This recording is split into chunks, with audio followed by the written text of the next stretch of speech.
సుభాష్ ఒంటరిగా ఉండి అపర్ణ అన్న మాటలు గుర్తు చేసుకుంటూ ఉంటాడు. ఇక నా బిడ్డ రేపు నిజం చెప్పకపోతే ఇంట్లో నుంచి నేనే వెళ్ళిపోతాను. నేనసలు ఉండను నిజం చెప్పకపోతే అని చెప్పేసి అంటూ ఉంటుంది. ఆ మాటలు గుర్తు చేసుకున్న తర్వాత ఇంకా ఏం జరుగుతుందో ఏమో అని చెప్పేసి భయపడుతూ తిరుగుతూ ఉంటాడు సుభాష్. ఇంకా ప్రపంచం మొత్తం నాకు ఎదురు తిరిగినా కూడా నా బిడ్డ సుఖం, సంతోషమే ముఖ్యం కాబట్టి ఇక ఆ బిడ్డ తల్లికిచ్చి నా కొడుక్కి పెళ్లి చేసేస్తాను. కావ్యని వాళ్ళ పుట్టింటికి పంపించేస్తాను అని చెప్పేసి అపర్ణ అయితే అంటూ ఉంటుంది.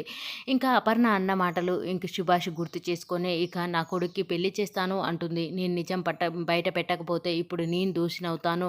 వాడు నా మధ్యలో ఇంకా వాళ్ళ అమ్మ మధ్యలో వాడు నలిగిపోతున్నాడు అని చెప్పేసి ఆలోచిస్తూ ఉంటాడు సుభాష్. మరి సుభాష్ ఏ నిర్ణయం తీసుకుంటాడు?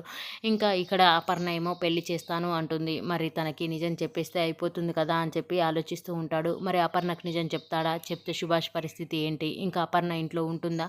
సుభాష్‌ని క్షమిస్తుందా లేదా అనేది నెక్స్ట్ సీన్‌లో చూద్దాం. ఈ వీడియో గనుక మీకు నచ్చినట్లయితే please do subscribe. Thank you for watching friends.